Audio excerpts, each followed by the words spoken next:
My name is Stjernholm, former sound engineer, sound designer, and audio video specialist with a deep love for faithful sound reproduction in the home. I will try to bring you reviews, tips and tricks with a focus on helping you get the most sound value. If you're interested in high quality music reproduction and home cinema in general, tap that like button to help the channel reaching our like-minded brothers and sisters out there. Welcome to Stjernholm Reviews. In this first episode, I have a world's first, a really exciting product for you that I have personally been eagerly awaiting to check out.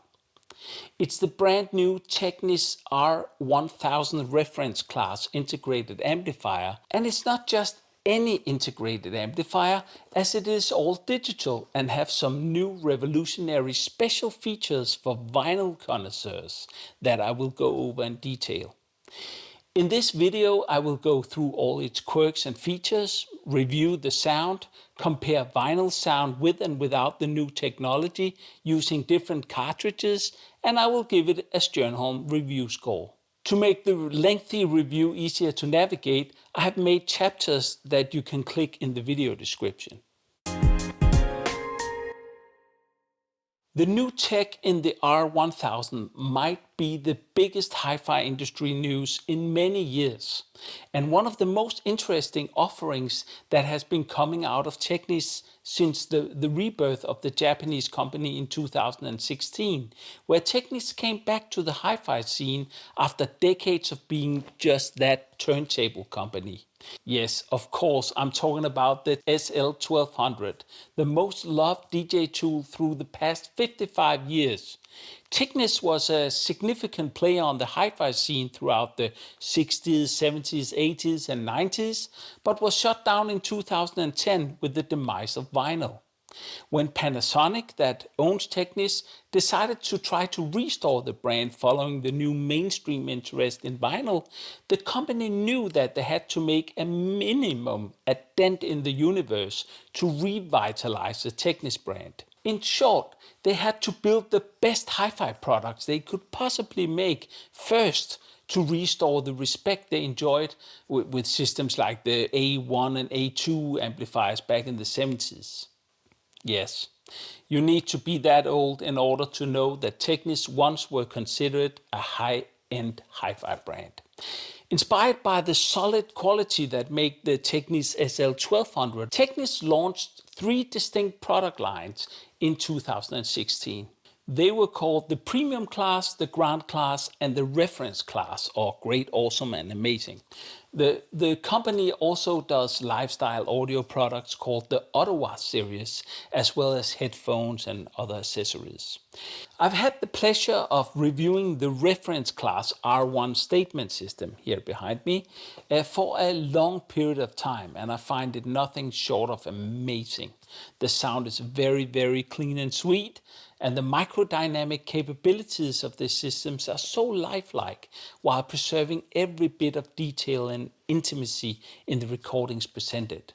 I love the bold approach that Technics took into creating this all-digital system that still is, even half a decade after the initial launch, a true state-of-the-art system that no one has dared to imitate. But a system like this, from a brand considered by many to be just a legendary DJ turntable brand, has probably clouded the attention they truly deserve for what they have achieved with the Reference Class system, where no compromise has been made in the best of the Japanese traditions of excellence. The system comes with a battery-powered jitter elimination engine, amazing AD conversion, network playback capability, everything in digital I/O, and unique to Technics, a digital link connection from the network control system to the almost 60 kilos heavy power amplifier that keeps the signal and processing in the digital domain all the way down to the output stage for ultimate purity and integrity of the signal. The power amplifier features the ultra-fast FET transistors and 300 watts per channel rated in 4 ohms load, as well as the company DSP-based loudspeaker impedance compensation system called LAPC. It's a true statement one can listen to and know exactly what the Technics engineers are about when they're given free rein. Yeah, it's just serious high fidelity reproduction and musical pleasure. And of course, it all comes at a price. Given the quality and experience it provides, it could even be considered great value for money in comparison with many exotic brands out there. But still, it's a big lump of money, totaling that of a premium car, to buy a complete R1 system. Honey, holidays cancelled?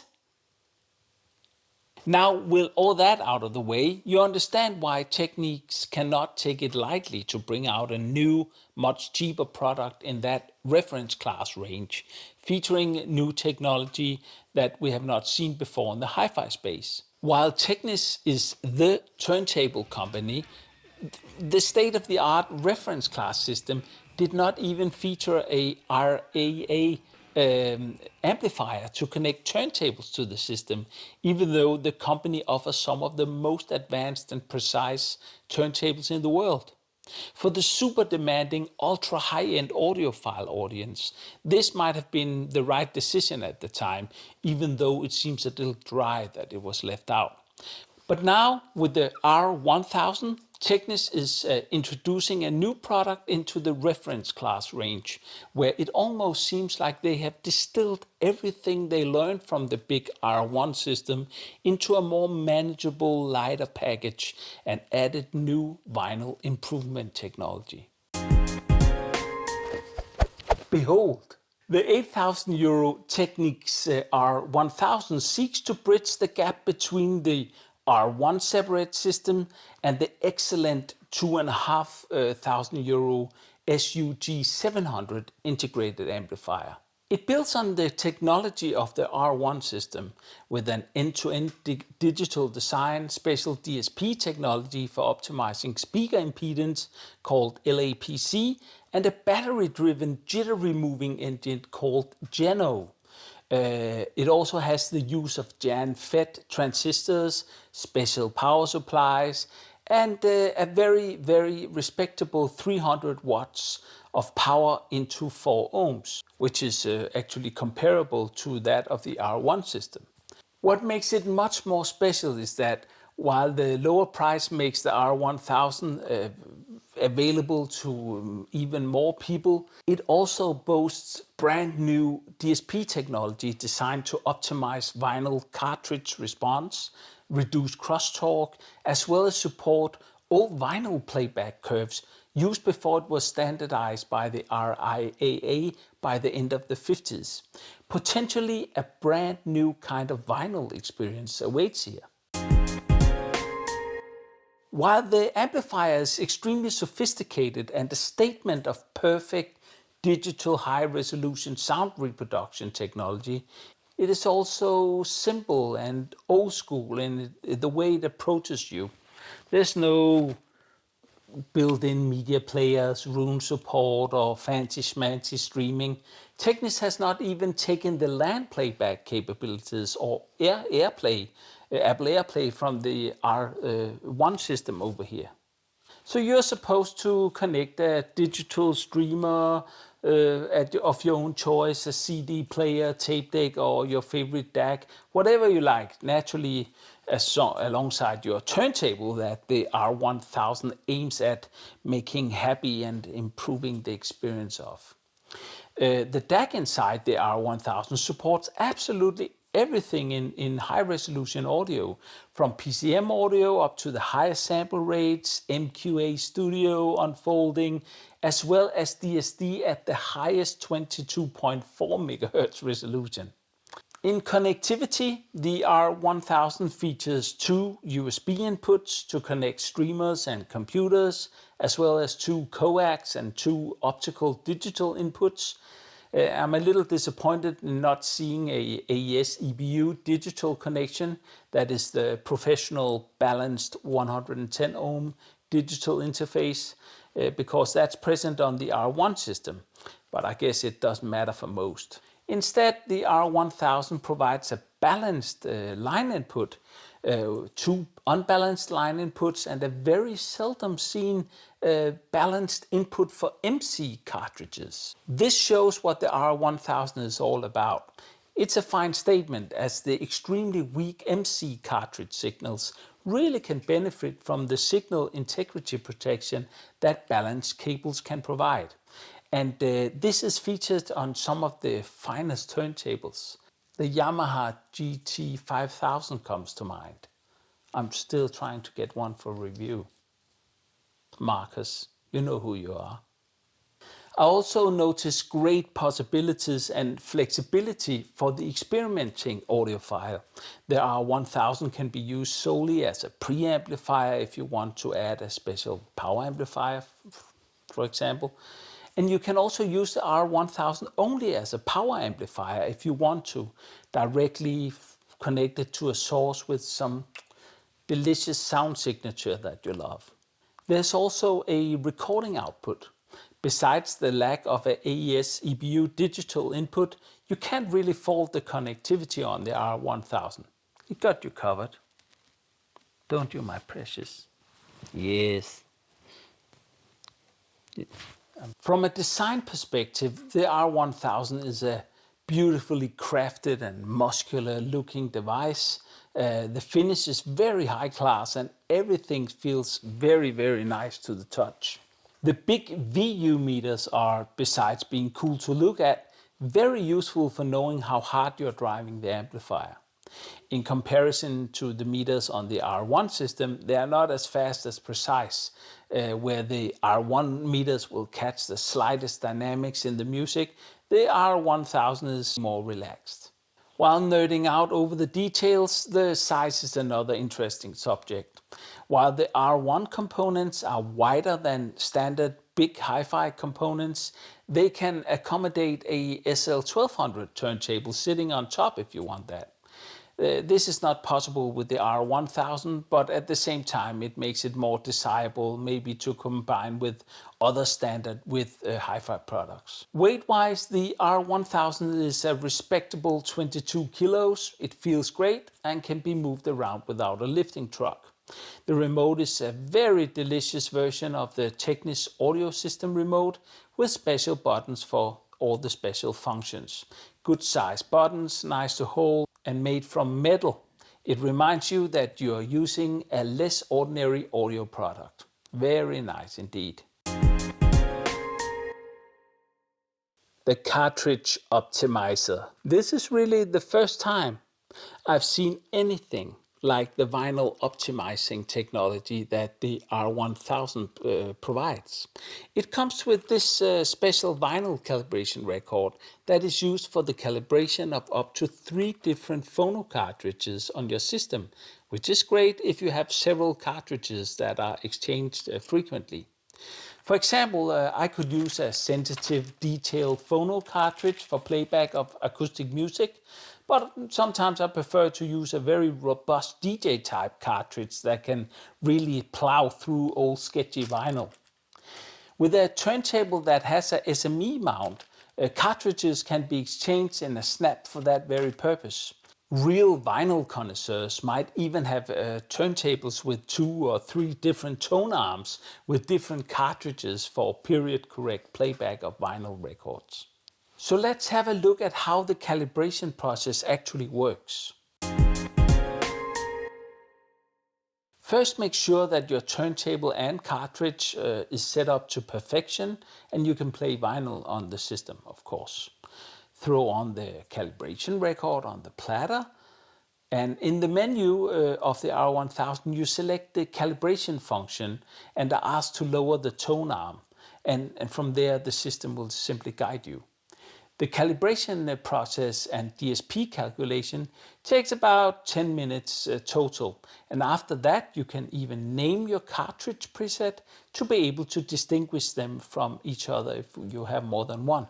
What is optimized is the impedance response curve that works a bit like the LAPC system for speakers, and a calculation of the crosstalk canceller. The 2 optimizations can be set to on/off, so you can listen to the difference. So How can I give you a sense of the difference it makes? To do that, I've taken a studio recorder and recorded the difference naturally. Here's a little snippet from a OPUS 3 test record from the 70s, where it's easy to spot the difference the system makes, as it has strong dynamics, full frequency spectrum, and loads of perspective.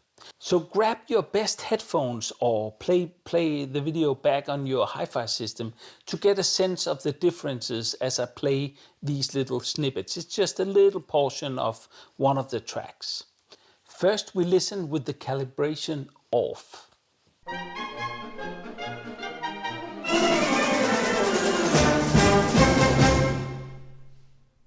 And here it's turned on.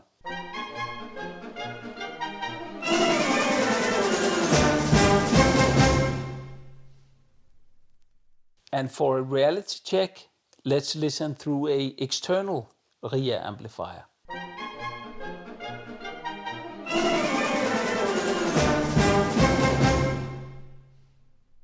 For you guys interested in really analyzing and listening closer to this, I've made an edited version of my comparison recordings with a little README file that can be downloaded from the description below. I might even make a in-depth comparison video at a later date if there's interest in this. Let me know in the comments below. So how does it sound? How does it compare? I'm in the amazing position that I can compare the state-of-the-art R1 components with the brand new R1000 and give you some insight on how they compare in a short-term listening test in my room with my music. I'm emphasizing this because audio systems can't really be compared directly if you're not testing them in the same room, with the same source, with the same cables, the same power, simple as that. Recently, I've moved my speakers from one position in the room to another, and that had a profound effect on the sound and bass response that took some experimenting to get right again. What I can tell you is that even though the R1000 is not an R1 system, the differences are subtle on this level of quality. The 3 times more expensive R1 system produces even better imaging, even better microdynamics, and maybe it has a little rounder sound and a slightly calmer soundstage. But the R1000 definitely holds its own in this price range. The Technics SU-R1000 is bringing the reference class quality down to a price level where many more can take part. The digital technology that Technics brings to market here has a purity that rivals the best analog systems I've heard, with a sweetness and resolution that I personally have not heard from digital systems before. I know it's a big leap for analog-oriented audiophiles to embrace digital, but the Technics Reference Class is really worthy of your attention if you're curious about all the benefits that the end-to-end high-resolution digital technology can bring to your music in terms of dynamics, separation, and pure speed. We'll get a room. I think that Technics has made a hit here, with a clear focus on convincing vinyl lovers in between worlds that digital, when done right, has superior advantages and power that makes it extremely good value for money, even in this price range. It offers something unique to anyone in between the vinyl and high-res digital worlds. Big power, extremely clean, jitter-free signal path, impressive cartridge input functionality and optimization, combined with perfect connectivity. And it has a very clean, open and dynamic sound that anyone looking for a competent integrated amplifier in the price range really should give a listen. I think it's safe to say that the age of the pure digital amplifier is really ready for prime time. And for those who listen, it can definitely be the tipping point for new great musical experiences. I'm Morten Stjernholm, reminding you to just listen. If you want more content like this, help growing the channel by tap, and subscribe. See you next time.